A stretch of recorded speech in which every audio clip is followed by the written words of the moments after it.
자, 오늘은 우리 카이사르와 그리스도 이야기라는 제목인데요. 유닛 6번째 제목입니다. 참 저는 예수님을 믿고 나서 참 우리가 예수님을 믿었는데 정작 제가 예수님에 대해서는 너무 모른다는 이런 생각들을 참 많이 해봤어요. 어떻게 여러분들도 그런 생각을 해봤나요? 우리가 예수님을 믿는데 예수님이 정말 어떤 분인가? 이런 부분에 대해서는 솔직히 제대로 아는 분들이 많이 없어요. 그리고 우리가 예수님에 대해서 안다고 하더라도 굉장히 조각조각 그냥 파편적으로 알다 보니까 예수님이란 분이 전체적으로 어떤 분인지에 대해서 모르니까 참 우리가 굉장히 모순된 그 그리스도인이라고 하는데 굉장히 모순된 부분이 참 너무 많지 않나. 그래서 예수님에 대해서 정말 정확하게 우리가 한번 조명을 해보고 정말 예수님이 어떤 분인지를 우리가 이제 알아가면 참 좋겠다라는 저의 그런 간절한 소망이 있었어요. 그래서 오늘도 참 우리 예수 그리스도를 살펴보지만 제가 참 이거를 정말 제가 막 성경 사복음서를 샅샅이 조사해가지고 이게 제가 한 PPT가 원래는 한 2,000장 돼요. 예수님에 대해서만 PPT 만들어 놓은 게 2,000장이 됩니다. 그거를 오늘 막 줄이다 보니까 시간이 많이 이렇게 많이 안 되고 오늘 여러분들에게 나눠드린 건 60장밖에 이제 안 되는 건데 제가 오늘 강의한 것도 250장을 이렇게 했는데 사실 오늘 너무 제가 욕심을 낸 것 같아요.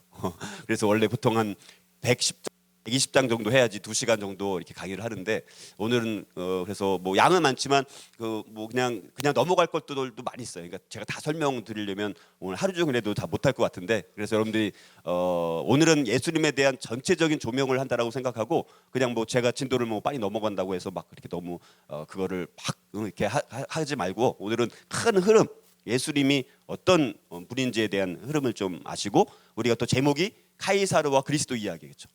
그래서 참 여러분들 제목 볼 때마다 참 잘 졌다라는 생각 들지 않으시나요? 제가 지금 제목을 볼 때마다 참 되게 마음에 들어요. 그 시대를 두 단어, 특별히 항상 이렇게 비교적으로 두 단어씩 이제 단어씩 넣고 있는데 이번에는 카이사르와 그리스도 이야기. 그래서 우리 이 시대가 로마 제국의 황제가 카이사르 아닙니까, 그렇죠? 그 카이사르가 이제 황제고 그 당시 로마 제국에서는 황제가 신격화된 그런 시대 아닙니까? 자, 그런 예수님께서 태어나셨더라는 것이 참 의미가 깊고 우리가 정말 어떻게 인간이 신이 될 수가 있어요? 그렇죠? 불과한데 사람들은 황제를 자꾸 신격화하고 참 너무 어리석은 참 인간의 무지와 교만과 이런 죄성들을 우리가 발견하면서 정말 우리에게 구원을 이제 해주시기 위해서 예수님께서 정말 이 땅 가운데 오셨고 구약의 수많은 예언의 성취자로서 예수님이 오셨다라는 것은 정말 우리가 성경을 알면 알수록 예수님이 엄청나게 귀한 분이다라는 것을 우리가 알게 되는 것 같아요. 그러니까 우리가 성경을 정말 그래서 알아야 돼요. 그냥 여러분들이 아주 그냥 이해하면 하나님에 대해서 예수님에 대해서 제대로 몰라요. 그렇게 되면 하나님을 모르고 예수님을 모르면 우리의 신앙도 엉뚱하게 우리가 신앙생활을 하는 것 같아요. 그래서 우리가 우리 성경을 참 알고 이런 거를 제대로 아는 것이 우리가 하나님을 아는 지식에 자라가라 이렇게 말씀하거든요. 우리가 정말 이렇게 알아가는 것이 굉장히 중요한 우리가 한번 생각을 해보고 이제 오늘 카이사르와 이제 그리스도 이야기를 통해서 우리 황제가 신이라고 하는 그 시대에 예수님께서 어떻게 태어나셨고 또 우리가 어떤 사역을 하셨고 그분은 정말 어떤 분인지 우리가 알아가는 그런 시간이 되었으면 좋겠는데요. 이제 우리가 이제 우리들의 주 예수 그리스도 그래서 이제 예수님의 탄생부터 해서 예수님이 뭐 침례받고 예수님께서 전도하시고 또 사역들을 참 굉장히 많이 하셨습니다. 제가 이렇게 보니까 예수님은 굉장히 바쁘게 사셨더라고요. 이 예수님의 어린 시절에 대해서는 뭐 자세하게 기록되어 있지 않지만 예수님께서 또 예수님은 크게 사생애와 공생애가 있어요, 그렇죠? 사생애라는 건 뭐예요? 사적인 예수님의 생애. 그 부분에 대해서는 뭐 소년기라든가 뭐 청소년기 뭐 이런 부분에 대해서는 자세하게 기록되어 있지 않고 예수님의 이제 공생애, 공적인 사역을 했던 시기. 그게 불과 한 3년 남짓, 뭐 길지 않습니다. 자, 짧은 이 3년이라는 기간 동안 예수님께서 하신 사역을 보니까 막 어떨 때는 갈릴리 갔다 예루살렘 갔다가 뭐 베레아 갔다가 뭐 데가볼리 갔다가 뭐 곳곳을 그렇게 다니신 것을 참 보게 돼요. 그러니까 예수님은 굉장히 체력도 좋으셨던 것 같아요. 그 많은 지역들을 그렇게 제자들 데리고 다니면서 여기저기 그때 뭐 예수님께서 뭐 승용차를 타고 다니셨나요? 뭐 말을 타고 다니셨나요? 정말 그냥 걸어서 다 다니고 아닙니까? 참 예수님은 참 우리를 구원하시기 위해서 참 엄청나게 많은 그런 활동을 하신 것을 보면서 참 매우 바쁘게 사셨고 우리를 구원하시기 위해서 정말 최선을 다하셨고 그의 온몸을 다 바치셨고 한 사람이라도 잃어버린 영혼 없이 구원을 받기 위해서 정말 긍휼히 여기시고 또 수가성 여인 만나기 위해서 일부러 욕 먹으면서도 보통 사마리아 땅을 안 지나가는데도 거기 다 지나가시고 또 수많은 배척과 수많은 핍박을 받고 엄청나게 많은 고통을 받고 어떻게 그렇게 하실 수가 있을까? 그것은 우리를 향한 예수님의 사랑이 정말 우리가 생각하는 그 상상을 초월하는 엄청난 사랑이라는 것을 우리가 알 수 있지 않을까? 참 그런 생각들을 참 많이 해보게 됩니다. 그래서 우리가 예수님이란 분이 정말 어떤 분인지 알 때 내가 주님 앞에 내가 굴복하고 내가 주님을 정말 내 왕으로 모시고 주님을 정말 나의 주님으로 모시고 살아가는 인생이 우리 인생에 정말 의미 있는 인생이라는 것을 다시 한번 우리가 돌아보는 그런 시간이 되었으면 좋겠고요. 자, 그래서 우리가 지난번 말씀드렸던 것처럼 우리 중간 시대가 침묵 시대라는 것 자체가 바로 때가 차는 이런 과정이었다라는 것을 우리가 살펴봤었습니다. 자, 그래서 우리가 지난번 살펴봤던 거 다시 한번 조금 생각을 해보면 우리가 이제 세 가지를 살펴봤었죠. 예수님께서 이 땅에 오신 세 가지 배경이 뭡니까? 로마적인 환경, 정치적으로 군사적으로 로마적 환경이라는 그런 배경하에서 예수님께서 태어나셨고 또 두 번째는 지적으로 문화적으로 희랍적인 그런 환경이라는 그런 배경에서 예수님께서 태어나셨고 그다음에 영적 종교적으로 유대적 환경이라는 그런 때가 이제 완전히 차고 넘쳐서 이제는 예수님께서 오시지 않으면 안 되는 정말 이 세상에 이제 아무런 소망이 없고 아무런 구원이 없고 아무런 희망이 없는 그런 시대 가운데 정말 이 땅 가운데 빛으로 생명으로 우리를 찾아오신 예수님, 우리가 이 배경을 지난번에 살펴봤었습니다.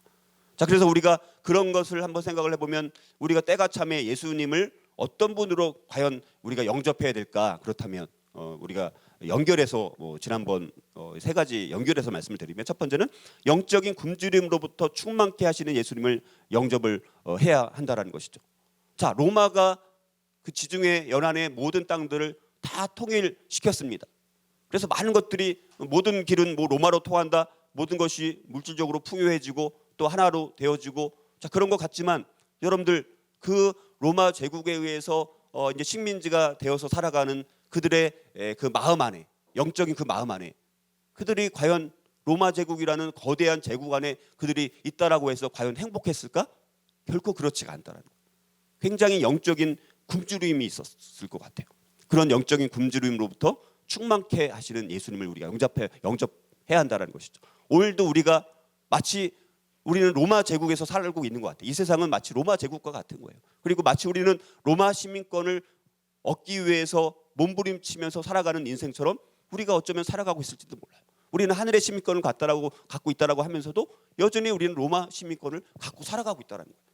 자, 그렇지만 여러분들 그런 이 세상에 이런 물질이라든가 로마 제국과 같은 이런 번영한 이런 제국 가운데 이 세상 가운데 살아가는 것이 정말 우리 안에 그것이 진정한 행복을 가져다 주느냐라는 것입니다. 그렇지가 않다라는 것이죠. 마찬가지로 우리가 영적인 굶주림 가운데 이 세상에 있는 많은 사람들은 살아가고 있다는 거예요. 그래서 그 부분을 충만케 하시는 우리가 예수님을 우리가 영접하고 우리가 정말 예수님 안에서 살아가면 예수님이 우리 마음을 굶주림 빈 마음들을 예수님께서 얼마나 많이 채워주십니까? 우리가 그것 때문에 예수님을 믿고 살아가는 것이 얼마나 행복한 건지 우리가 그래서 우리가 하나님을 예수님을 결코 포기할 수 없고 끝까지 내가 예수님을 붙잡고 살아갈 수밖에 없는 존재 그 인식을 갖고 우리가 살아가지 않습니까? 두 번째는 텅 빈 공허함으로부터 채워주는 예수님을 영접해야 한다는 것이죠. 여러분들 히랍인들은 우리가 지난번 유닛 네 번째에서 살펴봤지만 모든 사상의 뿌리들이 거의 히랍 철학으로부터 나온 거 아닙니까? 그렇죠? 거기로부터 모두 나왔지만 자, 그러나 히랍 철학인들의 철학은 인간이 제한적인 존재임을 깨닫도록 하는 그런 다리 역할을 합니다. 오히려 철학을 통해서 인간이 굉장히 제한적이고 한계가 있구나라는 것을 알게 되어집니다. 그래서 결국은 철학이 채워줄 수 없는 그 공허함, 그거를 예수님은 채워줄 수가 있는 것이죠. 아무리 우리가 지적으로 뛰어난다고 하더라도 그 지적인 걸로 우리의 어떤 마음을 채울 수가 없어. 항상 빈 공간이 있어. 그리고 인간에게는 항상 하나님만이 채울 수 있는 빈 공간이 있게 마련이에요. 거기는 그 어떤 것으로도 그 빈 마음, 빈 공간을 채울 수가 없어. 하나님만이 채워야 되고 예수님만이 채워줘야지 그 안에 만족을 우리가 누릴 수가 있어요. 참된 영적인 만족. 근데 예수님이 바로 그것을 채워주시기 위해서 오셨다는 것이고 그 예수님을 영접해야 한다는 거예요. 세 번째는 영적인 어둠으로부터 구원하시는 예수님을 영접을 해야 돼요. 유대인들은 이제 계속 식민지 시대를 살지 않았습니까? 물론 마카비 시대라든가 하스몬 왕조 시대를 통해서 백 몇십 년간의 독립 시대를 유지하긴 했지만 그것도 결국 BC 63년에 이제 로마 장군 폼페이우스에 의해서 결국 이제 이스라엘도 결국 거기 로마 제국의 이제 속국이 되어지지 않습니까? 그러면서 그들도 나름대로 이제 물론 구약의 많은 메시지를 통해서 이 메시아가 오실 것이다라는 것을 그들은 기억은 했지만 그러나 그들은 계속해서 영적인 어둠 가운데 살아갈 수밖에 없었던 존재라는 것. 그래서 우리 예수님을 통해서 영적인 어둠으로부터 구원하시는 우리가 예수님을 영접해야 한다라는 것을 우리가 때가 찬다라는 말씀을 통해서 우리가 이 교훈을 얻을 수가 있고, 자 그러면 우리가 보통 여러분들 우리가 그러지 않습니까? 종말. 우리가 이제 맨날 우리가 종말의 시대를 우리가 살아가고 있다라고 말씀합니다. 자 여러분들 그러면 이 종말의 시대가 언제부터 시작이 되었을까? 종말은 언제부터 시작이 됐을까? 종말의 시대. 응? 종말의 시대는 언제부터 시작됐어요?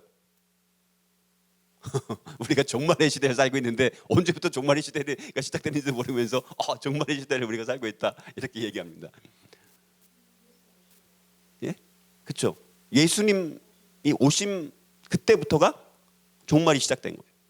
이걸 한번 생각을 해보면 예수님을 통해서 새로운 시대가 열린 거예요. 그렇죠?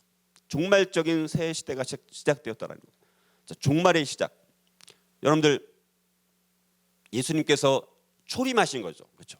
예수님께서 동정녀 마리아에게 태어나신 것은 예수님의 초림이 있고 예수님의 또 뭐가 있어요?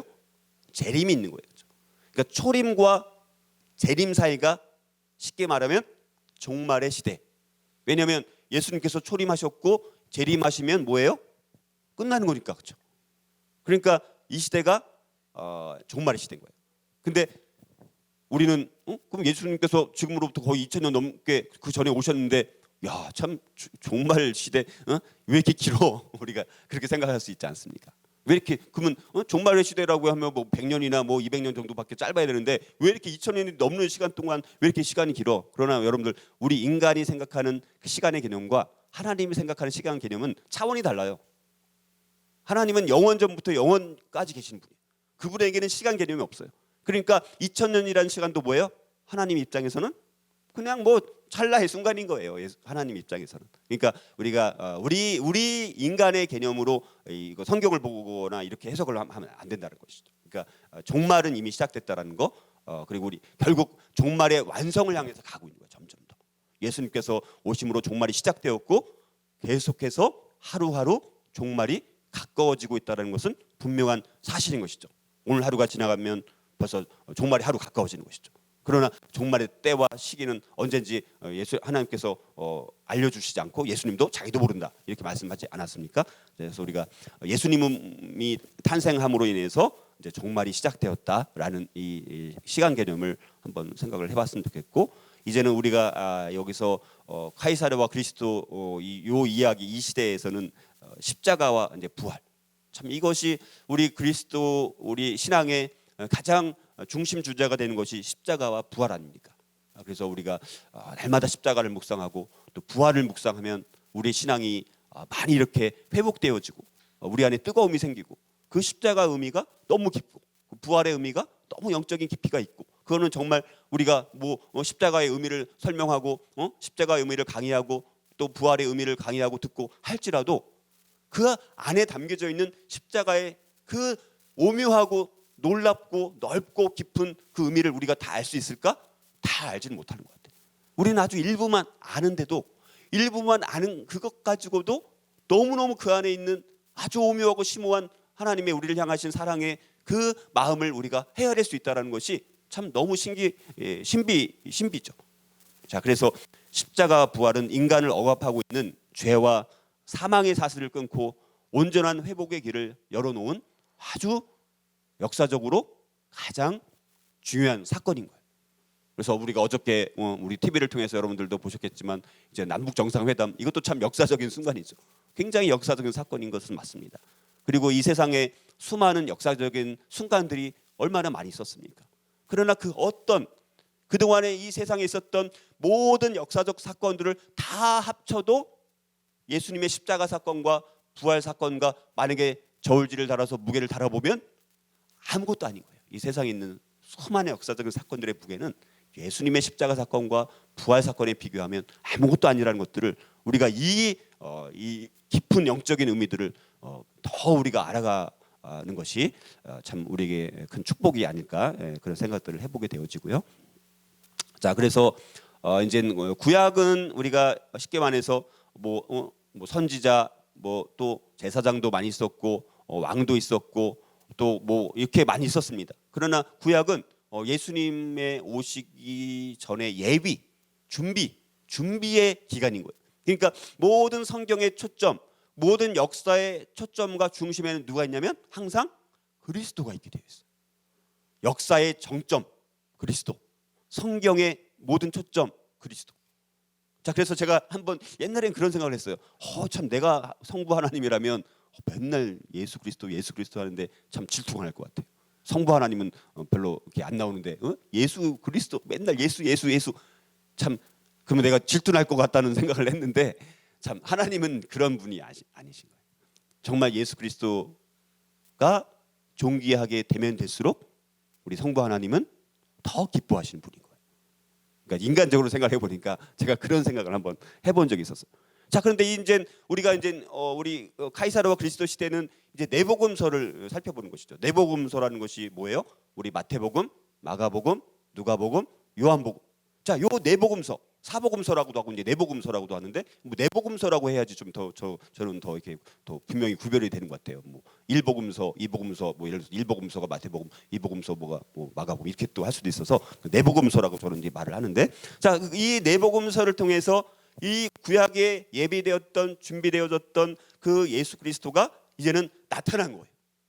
야, 그렇게 그동안의 구약에 신비하게 감추어져 있었던 그 예수님, 곳곳에서 구약 곳곳에서 예수 그리스도를 암시하는 말씀들이 너무너무 막 잔뜩 쌓여 있는데 과연 그분이 누굴까? 근데 진짜 예수님께서 이 땅 가운데 인간으로 오셨어요. 그래서 3년 동안 특별히 여러 말씀들을 통해서 우리 내복음서 우리 제자들을 통해서 아니면 뭐 성경의 저자들을 통해서 예수님의 생애가 기록이 된 거예요. 참 우리에게 내복음서가 주어졌다는 것 자체가 우리에게 큰 축복이에요. 제가 봤을 때 만약에 마태복음만 한 것만 달랑 있거나 아니면 뭐 요한복음만 달랑 한 것 있거나 만약에 이렇게 했었으면 저는 예수님에 대해서 4분의 1이 아니라 한 16분의 1 이 정도밖에 몰랐을 것 같아요. 참 이 내복음서가 우리에게 주어졌다는 것 자체가 우리에게 큰 축복이라는 거. 그래서 어떤 분들은 괜히 복음서를 4권이나 써가지고 여기서 본 것 같은데 또 저기서도 나오고 이게 저기 있는 거야 저기 있는 거야, 마태복음에 있는 거야 마가복음에 있는 거야 누가복음에 있는 거야 요한복음에 있는 거야, 찾기도 어려워요 어디 있는지. 근데 그런 것들을 우리가 이제 한번 종합을 해보는 거죠. 그래서 이 시간들을 통해서 그런 것도 한번 종합을 해보는 거예요 우리가. 자, 그래서 결국은 구약은 그림자죠, 그림자. 그러나 신약은 실체. 그리고 구약은 이제 기다려짐이라면 신약은 예수님께서 또 직접 침례 요한을 통해서든 예수님을 통해서든 선포되는 거예요. 인간 위에 계신 하나님이었다라면 구약은, 신약에서는 인간과 함께 계신 하나님. 정말 역사상 정말 하나님이 인간과 진짜 눈에 보이게 함께 있었던 유일한 그 시간, 그것이 바로 복음서 시대, 예수 그리스도 시대. 그거는 아주 우리에게 너무나 큰 축복이에요. 예수님께서 나타나셔가지고 거기다 인간으로 나타나셔가지고 자기를 드러내신 그리고 십자가에서 우리를 향하신 사랑을 그렇게 보여주시고 드러내 주신 그 사건. 만약에 하나님이 만약에 이렇게 우리 신약이 없었다면 참 우리 예수님 하나님 참 얼마나 우리가 알았을까 참 의문이 들 만큼.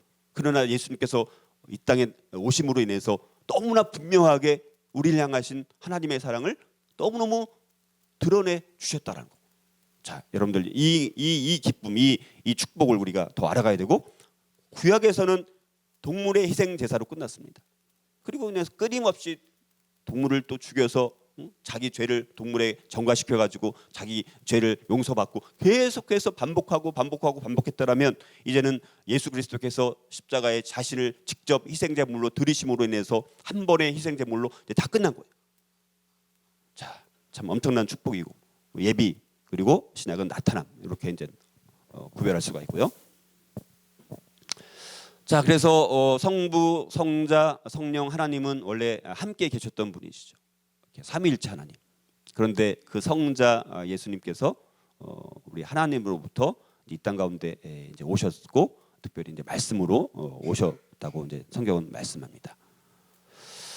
자, 예수님은 그분의 피로 새 언약을 이루러 이 땅 가운데 오셨다라는 사실입니다. 그래서 계속해서 신약에서 말씀하시는 부분이 피의 언약. 피로 새로운 언약을, 예수님께서 십자가에 피를 흘리심으로 새로운 언약을 우리가 맺으신 거예요. 그래서 신약인 거예요. 구약이 옛 언약이라면 신약은 새로운 언약을 주시러 오신 거예요. 그래서 이 잔은 내 피로 세우는 새 언약이니 곧 너희를 위하여 붓는 것이라. 이 잔은 내 피로 세우는 새 언약이다. 내 피로 세우는 새 언약이다라고 말씀을 하고 있어요. 그리고 예레미야서 31장 31절에서 33절 말씀을 보니까 여호와의 말씀이니라. 보라, 날이 이르리니 내가 이스라엘 집과 유다 집에 새 언약을 맺으리라. 이 언약은 내가 그들의 조상들의 손을 잡고 애굽 땅에서 인도하여 내던 날에 맺은 것과 같지 아니할 것은, 그리고 그러나 그날 후에 내가 이스라엘 집과 맺을 언약은 이러하니 곧 내가 나의 법을 그들의 속에 두며 그들의 마음에 기록하여. 이제 새로운 언약은 우리의 마음에 세웠다. 우리 마음에 그 언약을 세우셨다라고 말씀을 하고 있고, 에스겔서도 보게 되면 또 내 영을 너희 속에 두어 너희로 내 율례를 행하게 하리니. 여러분들, 예수님이 거하시는 곳이 어디냐면 우리의 마음에 우리의 마음에, 제가 늘 비유를 드는 것처럼 우리 마음에 집을 짓고 살아가시기를 원하시는 분이 우리 주님입니다. 내 마음에 집을 짓고 거기에 집의 주인이 되기를 원하시는 거예요. 그런데 우리는 뭐예요? 그 주인됨을 예수님에게 내어드리지 않으려고 얼마나 싸운지 몰라요. 우리 싸움은 그거예요. 예수님이 나의 모든 내 삶의 영역을 다 다스리도록 모든 주권을, 내 모든 영역의 주권을 주님께 드리는 것을 예수님께서 원하시는데, 우리는 계속해서 자기의 주권을 갖고 싶은 거예요. 자기만의 세계를 갖고 싶은 거예요. 하나님 앞에 드리지 않고 나만의 숨겨진 요 공간, 그거를 자꾸 갖기를 원하는 것 같아요. 참 우리는 그 모든 것들을, 내 마음의 모든 영역을 주님께 드리는 것이, 우리가 끊임없이 우리가 드려야 될 영역이 내 마음의 영역들을 끊임없이 드리고 계속해서, 그러나 다른 마음이 또 내 마음을 또 차지하죠. 또 버리고 또 빈 공간을 예수님 마음으로 채우고 계속 그 작업을 하는 거예요. 자, 그래서 우리가 이제 그리스도께서 오심으로 이 땅에 하나님의 나라가 실제 임했던 이제 시기가 예수님께서 이 땅에 계셨을 때. 자, 그래서 이거를 우리가 한번 생각을 해보면, 자, 그러면 우리가 현재적인 하나님의 나라, 이걸 한번 생각을 해보면, 자, 예수님은 참 아담이시다라는 거예요. 마지막 아담이라는 거예요. 첫 아담이 실패했다라면 우리 마지막 아담이신 예수님은 이제 성공하시기 위해서 오셨고 또 승리하신 분인 것을 우리가 볼 수가 있고요. 예수님은 아브라함의 또 후손이기도 해요. 믿음의 조상 아브라함의 씨로부터 또 다윗의 씨로부터 예수님께서 오신 것 아닙니까? 그러니까 아브라함의 씨로 오셨고 또 다윗의 씨로 오셨던 우리 예수님, 아브라함의 후손이고, 또 예수님은 또 참 이스라엘이다, 이렇게 말씀을 합니다. 그리고 예수님은 또 다윗의 아들이다라고 말씀을 하고 있고요. 또 하나님의 장소라고 봤을 때는 예수님은 참 성막이 되시고요. 예수님은 참 성전이 되십니다. 하나님의 통치와 복은 예수님은 새 언약의 중보이시고 예수님은 또 새로운 왕이 되십니다. 자, 그래서 모든 것들을 다 이루시고 성취하신 분이 바로 우리 예수님이라는 것을 우리가 한번 기억을 했으면 좋겠고요. 예수님은 또 하나님의 진짜 복의 근원이 되시는 분이 바로 예수님이라는 것을 우리가 묵상해 볼 수가 있습니다. 자, 그래서 우리가 이제 우리가 다니엘서에 말씀하시는 그 계속되는 말씀이 이제는 예수님 탄생부터 해서 이제 세상 끝날 이런 부분들에 대해서 우리가 다니엘서에 또 예언되어 있습니다. 우리가 그동안 여러 고대 제국들을 통해서 우리가 이것들을 쭉 살펴봤고 이제는 예수님 시대가 됐고요.